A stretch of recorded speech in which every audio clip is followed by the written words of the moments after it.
भाइयों बहनों, आज मैं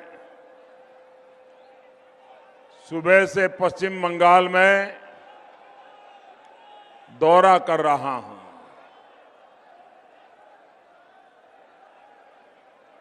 टीवी पे आता है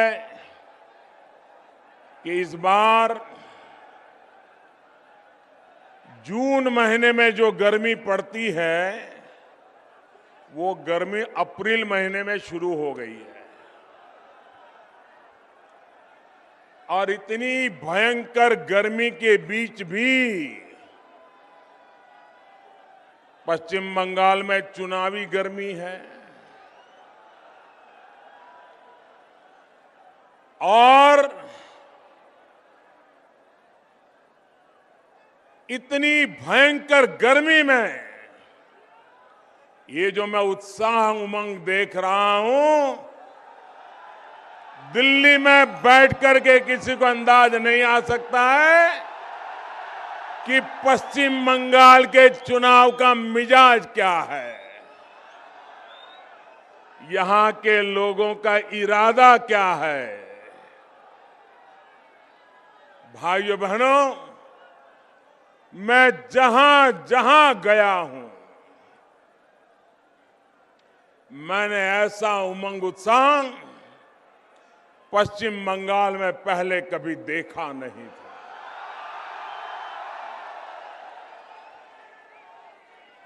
मैं आज आसनसोल के भाइयों बहनों से एक शिकायत करना चाहता हूं। करूं? मैं आसनसोल के भाइयों बहनों से एक शिकायत करूं? बुरा नहीं मानेंगे ना? मुझसे नाराज नहीं हो जाएंगे ना? बोलूं? जब 2014 में लोकसभा का चुनाव था, मैं खुद प्रधानमंत्री का उम्मीदवार था और इसी मैदान में आया था। उस समय तो आधी भीड़ भी नहीं आई थी, आज इतनी डबल कैसे कर दी भाई? मैं खुद लड़ रहा था, तब तो आधे लोग आए थे और आज पश्चिम बंगाल का भविष्य तय करने के लिए आप जो उमंग उत्साह दिखा रहे हैं, ये मेरी शिकायत नहीं है, आपका अभिनंदन है। लेप वाले और टीएमसी वाले और उनके पीछे पीछे भाग रही कांग्रेस वाले,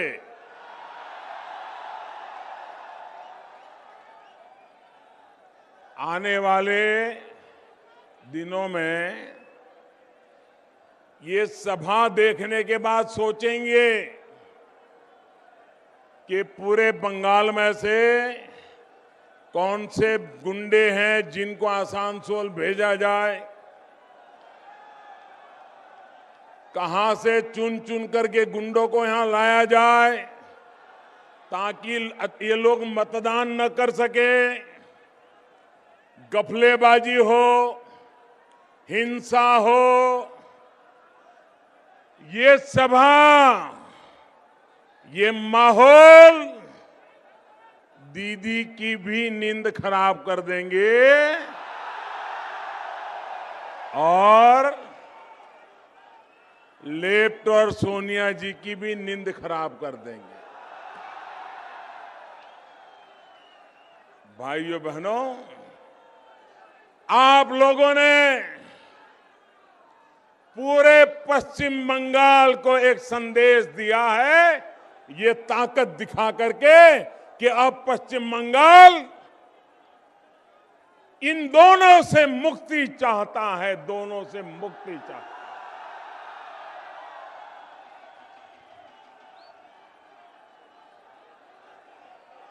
क्या मिला पश्चिम बंगाल को मेरे भाइयों बहनों, क्या मिला?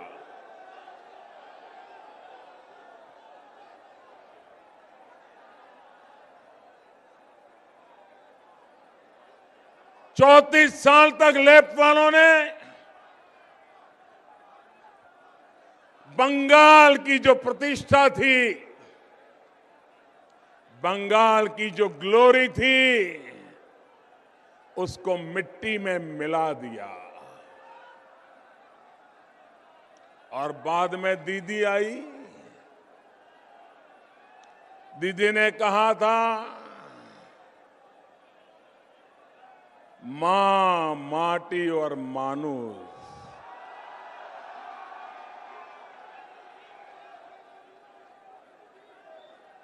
मां, माटी और मानुष। आप बैठिए भैया, आप बैठिए, बाबुल जी आप बैठिए, चिंता मत कीजिए।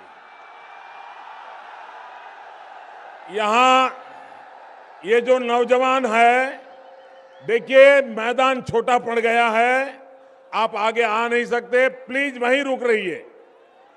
वहां पत्रकार मित्र खड़े हैं, उनको परेशान मत कीजिए। आसनसोल के लोग तो बड़े समझदार हैं भाई। आपका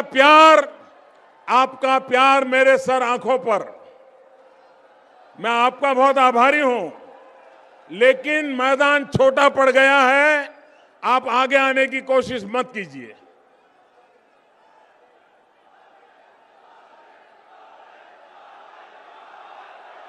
भाइयों बहनों, मां, माटी और मानुष, ये वादा किया था आपको, ये वादा किया था, लेकिन हमने 5 साल हर दिन क्या देखा? मां, माटी और मानुष नहीं देखा, हमने तो देखा मौत का कारोबार। हमने तो देखा मनी का कारोबार। मां, माटी, मानुष ने मौत और मनी के खेल खेलने के लिए पश्चिम बंगाल को तबाह कर दिया, तबाह कर दिया भाइयों बहनों। और इसलिए आप लोग शांति रखिए, तभी मैं बोलना शुरू करूंगा, वरना मैं खड़ा हूं। आप तय करिए, मैंने पहले ही कहा जगह नहीं है, आप आगे बढ़ नहीं सकते। आप वहां शांति से रुकने वाले हो? हां बोलो तो मैं बोलना शुरू करूं।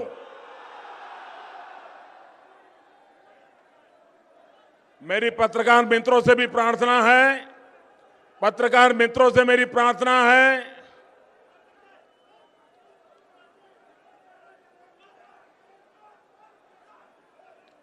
पुलिस के मित्र, पुलिस के जवान,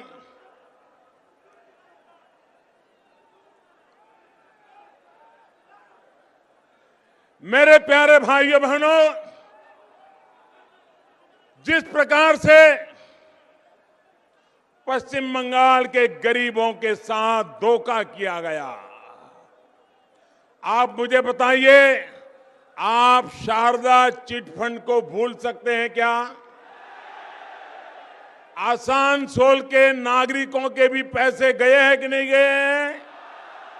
गरीबों के पैसे डूबे कि नहीं डूबे? ये पाप करने वाले जेलों में होने चाहिए थे कि नहीं? दीदी ने ऐसे लोगों के खिलाफ कठोर कदम उठाने चाहिए थे कि नहीं? उन्होंने उन पर मेहरबानी की कि नहीं की? मेहरबानी की कि नहीं की?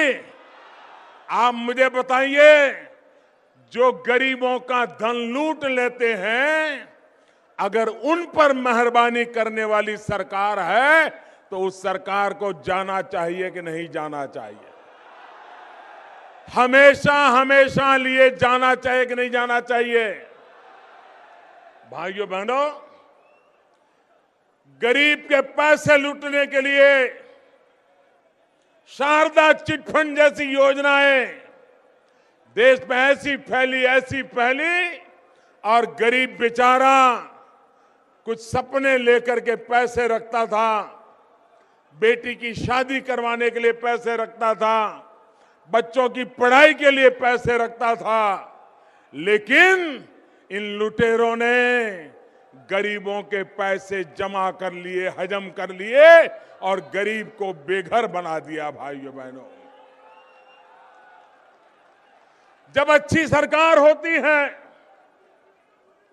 ईमानदार सरकार होती है, तो गरीबों के लिए कैसी योजना बनाती है आप देखिए। इन्होंने चिटफंड चलाया, हमने प्रधानमंत्री जनधन योजना लेकर के आए। उन्होंने चिटफंड के नाम से गरीबों से पैसे पड़ाए, हमने बिना पैसे प्रधानमंत्री जनधन खाते खोल दिए और गरीबों को मुफ्त में अकाउंट खोलने की व्यवस्था कर दी। हमने गरीबों को कहा कि आपको 1 रुपये कार्ड मिलेगा। इन रुपये कार्ड से कभी आपके परिवार में संकट आ गया तो उसमें 2 लाख रुपए का इंश्योरेंस भी होगा, परिवार के लोगों को 2 लाख रुपए मिल जाएगा। अनेक लोगों को मिला। भाइयों बहनों, प्रधानमंत्री जनधन योजना के द्वारा हमने हिंदुस्तान के करोड़ों करोड़ों गरीबों के लिए बैंक के दरवाजे खोल दिए। इन्होंने क्या किया? शारदा चिटफंड चलाया और ये उड़ीसा हो, आसाम हो, बंगाल हो, इसने वहां के कोई गरीबों को छोड़ा नहीं है। भाइयों बहनों, जिन्होंने गरीबों को लूटा है, क्या वो लोग ये चुनाव जीत सकते हैं? क्या ये घर जाने चाहिए कि नहीं जाने चाहिए? ऐसे लोगों को चुन चुन करके साफ करना चाहिए कि नहीं करना चाहिए? और इसलिए भाइयों बहनों, मैं आज से आप आग्रह करने आया हूं, जो लोगों ने गरीबों की पेट पर लात मारी है, ऐसे लोगों को इस चुनाव में एक पल के लिए भी स्वीकार नहीं करना चाहिए। भाइयों बहनों, 34 साल तक बंगाल में लेफ्ट वालों की सरकार रही और लेफ्ट वालों ने पूरे बंगाल को बर्बाद कर दिया। दूर जाने की जरूरत नहीं है। आप 5 साल पहले कांग्रेस के नेताओं ने चुनावों में लेफ्ट के खिलाफ क्या क्या बोला था, वो जरा वीडियो निकाल करके सुन लो, पता चल जाएगा कि लेफ्ट वाले क्या करते थे। और ये अजूबा देखो, कांग्रेस वाले लेफ्ट का कुर्ता पकड़ करके चल पड़े।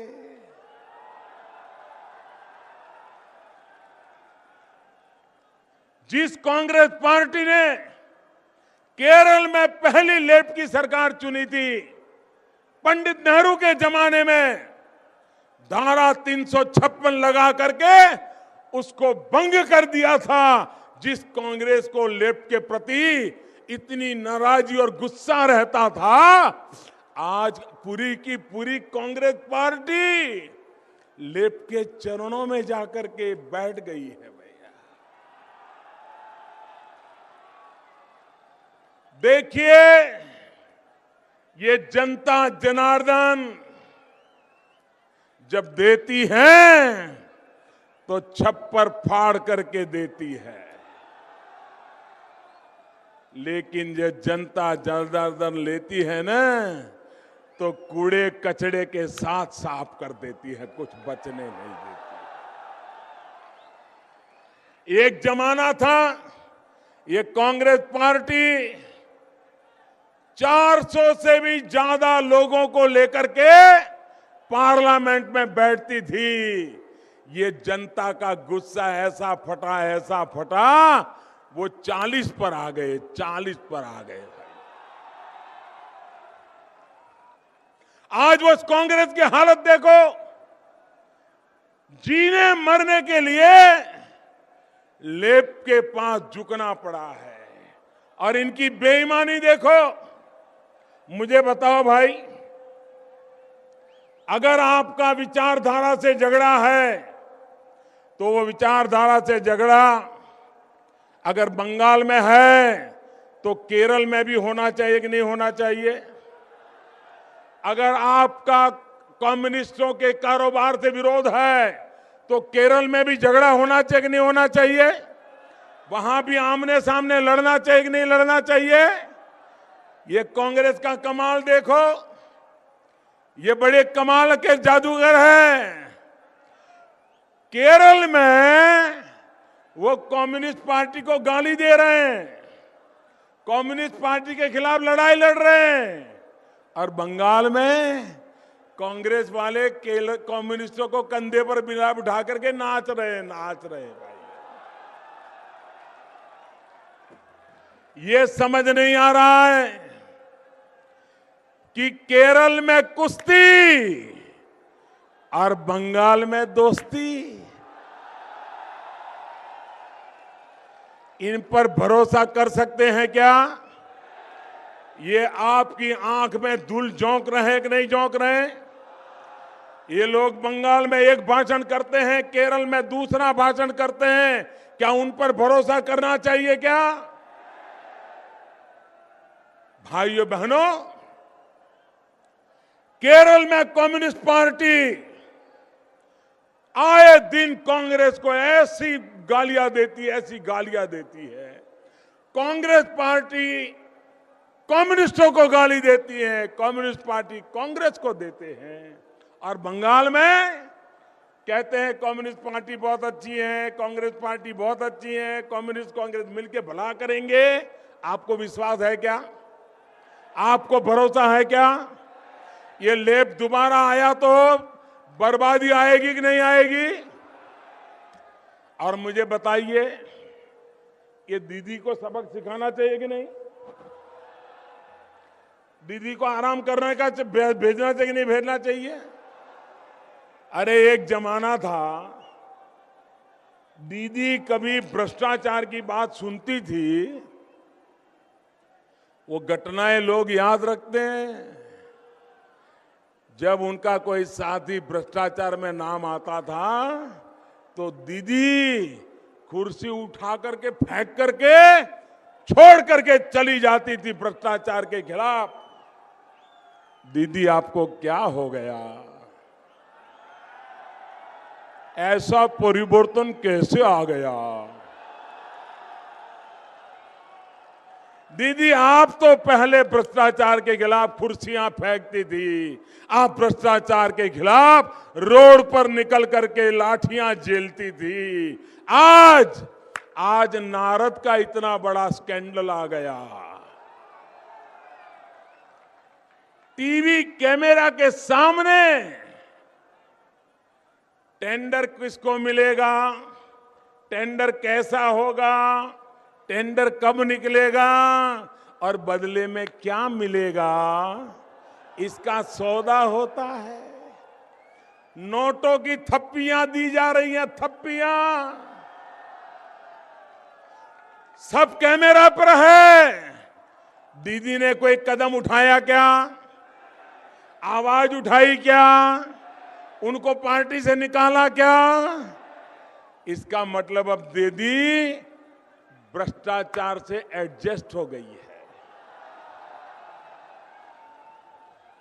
अब दीदी को बराबर ठीक लग रहा है कि हाँ यही ठीक रास्ता है।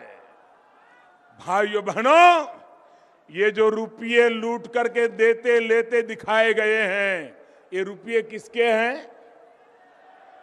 ये रुपये जनता के हैं कि नहीं है? ये रुपये जनता के हैं कि नहीं है? क्या ये चोरी लूट बंद होनी चाहिए कि नहीं होनी चाहिए? ये चोरी लूट बंद होनी चाहिए कि नहीं होनी चाहिए?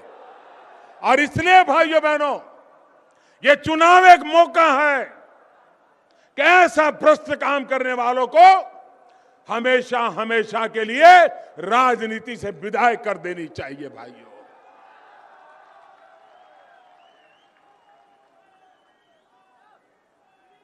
मैं कभी कभी सोचता हूं, ये टीएमसी है क्या? ये टीएमसी है क्या? 5 साल का जो कारोबार देखा है, बम बनाने की फैक्ट्रियां देखी है, बम बनाए जा रहे, बम। मेड इन, मैं आगे बोलना नहीं चाहता हूं।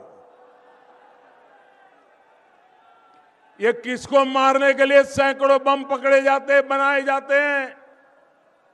और इसलिए मुझे याद आता है 5 साल का कारोबार। टीएमसी का मतलब है टी फॉर टेरर। टीएमसी का मतलब है T for terror, M for मौत, सी फॉर करप्शन। ये टीएमसी का सीधा सीधा अर्थ 5 साल में निकल आया है कि टी का मतलब टेरर, एम का मतलब मौत, सी का मतलब करप्शन। आप तय कीजिए, आपको टेरर, मौत और करप्शन से बंगाल को बचाना है कि नहीं बचाना है। जब हम छोटे थे, लेफ्ट वाले बार बार चुनाव जीतते थे, तो हम लोगों से पूछते थे कि भाई ये क्या बात है, कैसे जीतते हैं। और मैं यहाँ कलकत्ता बहुत आया करता था, क्योंकि रामकृष्ण मिशन से मेरा जरा नाता ज्यादा था। तो मैं भी लोगों को पूछता था, तो समझदार लोग मुझे बताते थे कि साहब, यहाँ का जो चुनाव होता है ना, वो तो साइंटिफिक रिगिंग होता है। साइंटिफिक रिगिंग कर करके चुनाव जीता जाता है, ऐसा उस समय बताया जाता था। साइंटिफिक रिगिंग तो मैंने सुना था, लेकिन मैं दीदी के राज में देख रहा हूं scientific corruption. Scientific corruption, tender का कारोबार, टेंडर निकलने से पहले तय कर लेना। अभी कलकत्ते में करप्शन का भंडा फूट गया। ये विवेकानंद ब्रिज अनेकों की जिंदगी को तबाह कर गया। जिन्होंने अपने प्राण प्रिय लोग खोए हैं, उनके प्रति मेरी संवेदना है। लेकिन दीदी, क्या मौत पर भी राजनीति करोगी? ब्रिज गिरा है, डेड बॉडी पड़े हैं, इंजर्ड लोग करा रहे हैं, और दीदी इनको बचाने के लिए क्या करना, इस अवस्था में मदद क्या करना, इस पर एक शब्द नहीं बोलती हैं। तुरंत कहती है ये ब्रिज तो लेफ्ट वालों ने कॉन्ट्रैक्ट दिया था, पिछली सरकार ने कॉन्ट्रैक्ट दिया था। अच्छा दीदी आप बताओ, मान लो ये ब्रिज टूट न जाता और ये ब्रिज बन जाता, तो आप उद्घाटन करने जाती कि नहीं जाती? और आप ब्रिज बनाया है इस प्रकार की क्रेडिट लेने की कोशिश करती कि नहीं करती? अगर लेफ्ट वालों ने पाप किया, उस पाप को आपने आगे क्यों बढ़ाया? दीदी जवाब दीजिए। लेफ्ट वालों ने बुरा किया तो उस बुरे को आपने आगे बढ़ाया। मतलब पूरे पश्चिम बंगाल के मॉडल है, जो लेफ्ट वाले करके गए उसी को आगे चलाने का काम दीदी कर रही है। और इसलिए पश्चिम बंगाल को लेफ्ट से भी मुक्ति चाहिए, दीदी से भी मुक्ति चाहिए भाइयों।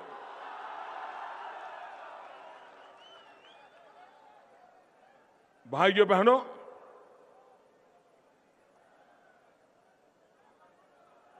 जिस प्रकार से टेरर का माहौल बनाया जाता है, अपने विरोधियों को खात्मा करने की कोशिशें होती है,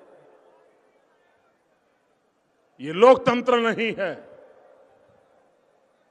ये लोकतंत्र के प्रति आस्था का प्रतीक नहीं है।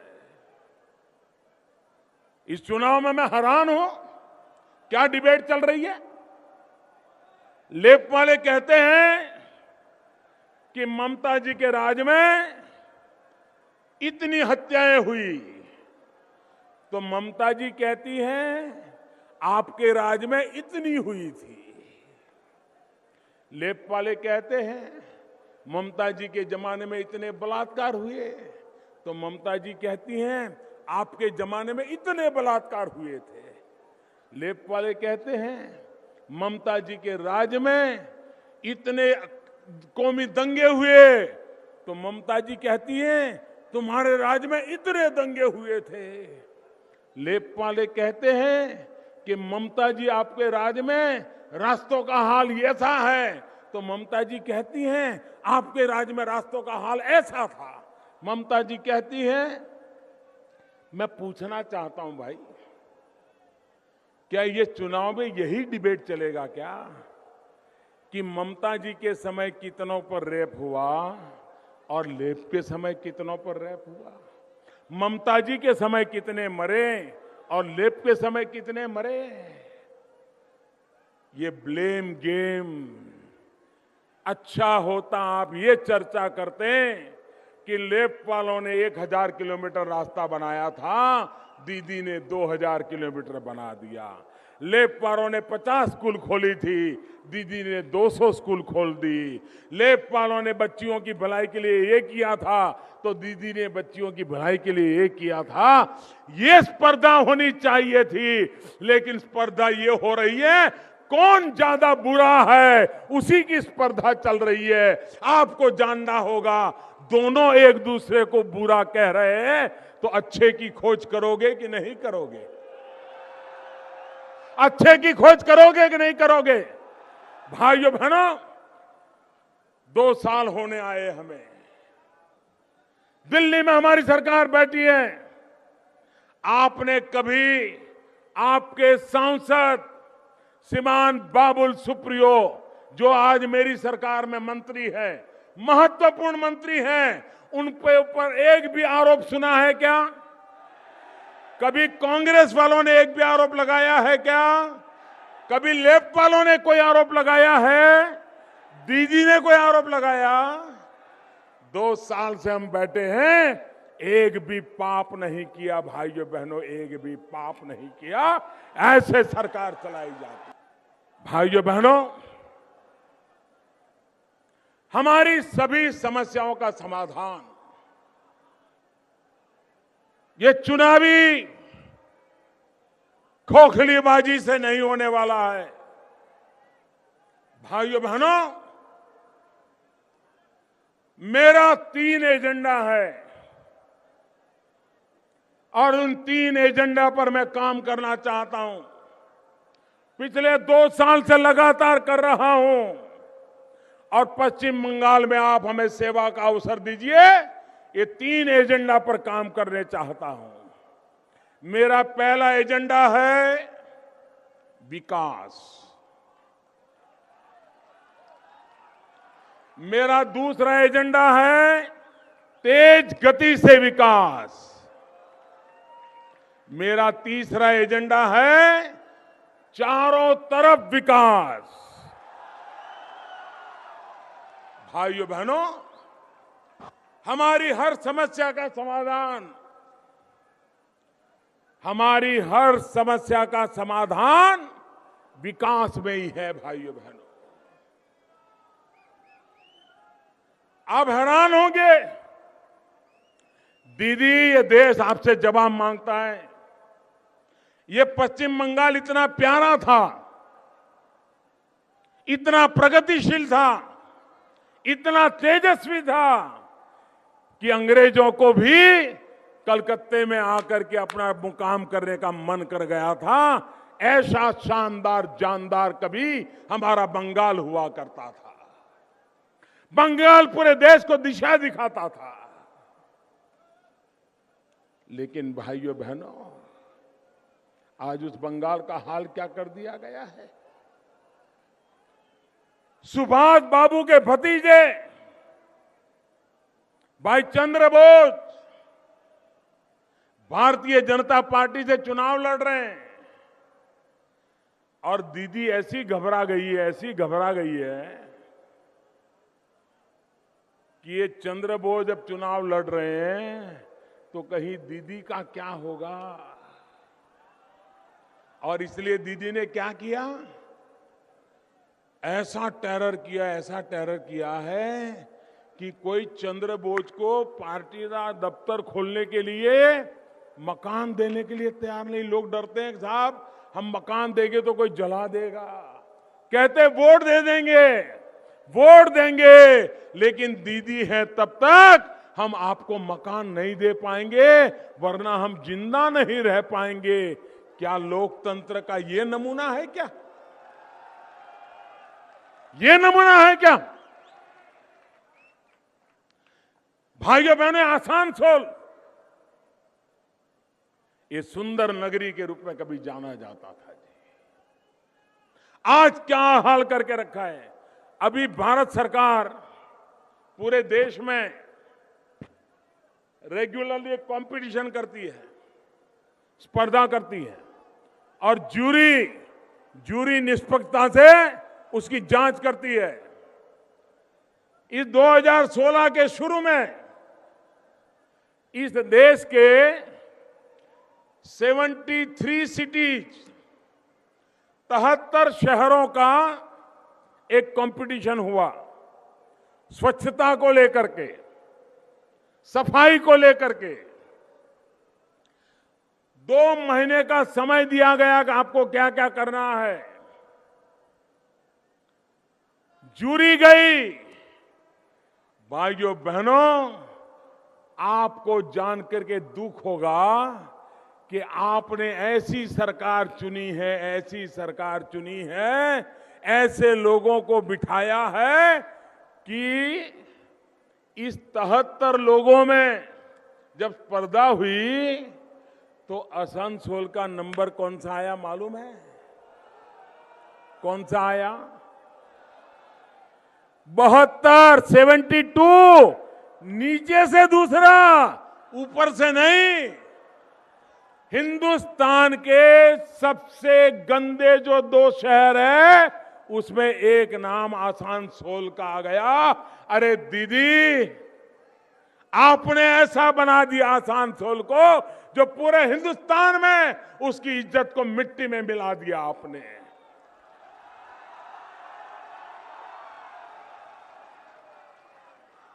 यह आसनसोल औद्योगिक नगरी रही है, साफ सुथरा शहर होना चाहिए, लेकिन न पश्चिम बंगाल की सरकार को परवाह है, न यहां बैठे हुए लोगों को परवाह है। उनको तो टेंडर निकालो और कैमरा के सामने लाओ, यही उनका काम है भाई। और इसलिए मैं कहता हूं मेरे भाइयों बहनों, यहां इन दोनों से मुक्ति का मंत्र लेकर के इस चुनाव के अंदर आप भारतीय जनता पार्टी को पश्चिम बंगाल स्वीकार करे, दिल्ली पूरी ताकत लगाएगा और जितनी बुराइयां पिछले 40-50 साल से परेशान कर रही है उसको निकालने के लिए मैं भी कंधे से कंधा मिलाकर के काम करूंगा। पश्चिम बंगाल में मैंने कहा ना, पश्चिम बंगाल में जैसे साइंटिफिक रिगिंग होता है वैसे साइंटिफिक करप्शन होता है। सिंडिकेट, ये सिंडिकेट के नाम पर सारा कारोबार हड़प किया जाता है। ये कोयले के कारोबारियों के साथ ये सिंडिकेट का क्या नाता है? ये कोयले की कारोबारी में सिंडिकेट का क्या नाता है? ये कोयले को लूटने वालों के साथ ये सिंडिकेट का क्या नाता है और ये सिंडिकेट लेफ्ट वालों ने चालू की और तृणमूल वालों ने उसको आगे बढ़ाया है, दोनों ने मिलकर के। ये साइंटिफिक करप्शन का तरीका उन्होंने ढूंढ करके रखा है भाई। और मैंने आपको कहा था जब पिछले चुनाव में आया था कि जिन्होंने देश का कोयला भी नहीं छोड़ा उनको हम नहीं छोड़ेंगे। कहा था ना, कहा था कि नहीं कहा था? यहीं पर कहा था मैंने, इसी सभा में। आपने 2 दिन पहले देखा होगा कोयले के कारोबार में बेईमानी करने वाले कुछ लोगों को सजा भी हो गई और दंड भी हो गया, जेल पहुंच गए भाई, जेल पहुंच गए। एक के बाद अब औरों की भी बारी आने वाली है। और इसलिए भाइयों बहनों, हमने करप्शन के खिलाफ एक लड़ाई चलाई है और मैं जानता हूं, मैं जितना ये सारी चीजों को ठीक करता हूं ना, तो कुछ लोगों को जरा परेशानी ज्यादा होती है, इसलिए जरा जोर से चिल्लाते हैं, क्योंकि उनको पता है कि अब उनके दिन आ रहे हैं, जेल में जाने के दिन आ रहे हैं। इसलिए ये हो हल्ला चल रहा है मेरे भाइयों बहनों। ये जो विकास की आवाज नहीं सुनाई दे रही और बातों को उछाला जा रहा है, उसका मूल कारण यही है कि मुसीबत अब उनके कदमों तक पहुंचने की तैयारी कर रही है भाई। कहीं से भी जोर से आवाज सुनाई दे तो ये समझ के लेना कि मोदी ने कोई ऐसा कदम उठाया है कि बेईमान लोगों के लिए परेशानी आनी पक्की हो गई है। भाइयों बहनों,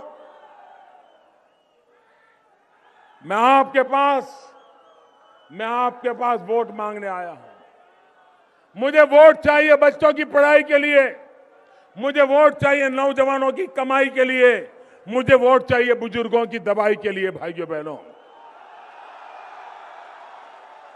मुझे वोट चाहिए अच्छी शिक्षा के लिए, मुझे वोट चाहिए लोगों की अच्छी जिंदगी के लिए, मुझे वोट चाहिए विकास के लिए। और इसलिए मैं आज भारतीय जनता पार्टी के लिए आपके पास वोट मांगने आया हूं। आप पूरी तरह समर्थन कीजिए और भारतीय जनता पार्टी के सभी उम्मीदवारों को विजयी बनाइए। बहुत बहुत धन्यवाद। क्या प्रधानमंत्री जी ने नवाज शरीफ को फोन करके बोला कि ये क्या करवा रहे हो तुम? तो कुछ ना कुछ तो डील हुई है नवाज शरीफ और प्रधानमंत्री जी के बीच में। सारा देश आज प्रधानमंत्री से जानना चाह रहा है कि दोनों के बीच में क्या डील हुई है।